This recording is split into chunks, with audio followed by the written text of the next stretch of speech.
My name is Andrew Sliwinski. I have the world's greatest job. I'm the head of product development at LEGO Education. So I lead the design, the engineering, probably most importantly, the educational impact of the LEGO Group's learning products.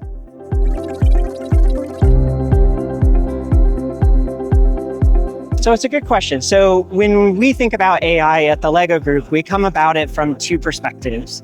The first is, what do children need to learn? What skills do they need to develop? What knowledge do they need to acquire? What mindset do they need to have to navigate a world that is increasingly mediated by technology and specifically AI technology?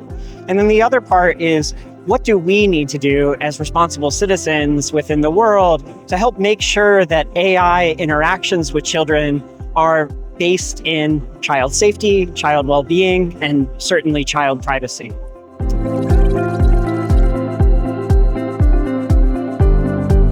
There's a few different dimensions of what we're trying to share. I think the first one is the LEGO Group and LEGO Education have developed a set of 10 principles that govern the way in which we believe that children should interact with AI that are based on child safety, child privacy, and the latest research in terms of child well-being. Those are very different in some ways from the general policies and the general approaches that are being taken in industry when children are interacting with AI tools and AI systems. So I'd like to share those insights and observations and also maybe try to push some of that conversation forward.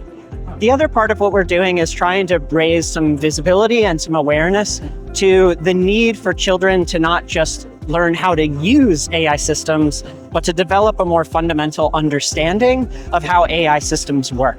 We see that as an incredibly critical, almost counterpart to a lot of the use-based AI literacy messaging that's happening in the world right now, where we're interested in helping children open the black box, open this magic box of AI, giving kids a screwdriver to take that magic box apart and make things with the pieces. So that sense of child agency, that sense of deeper understanding of how these systems work, we think is incredibly critical.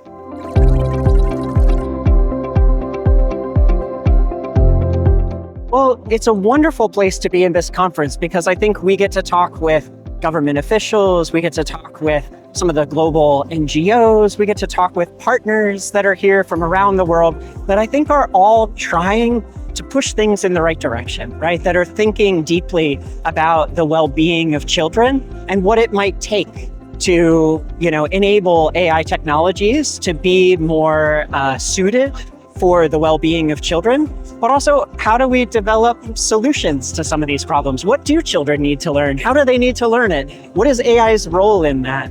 I think we have a lot of people here that are asking the right questions.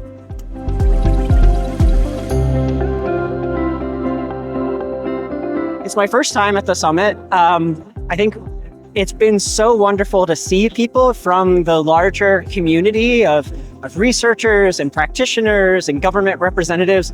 A funny side note is I was in the security line coming into the conference and I ran into a bunch of old friends from MIT that I hadn't seen in 20 years, right? Who were presenting bionics, right? And so I think it's bringing together experts from many different industries, many different parts of the world, and around a common theme, around a common sort of set of ambitions of using the current moment that we're in to make positive change.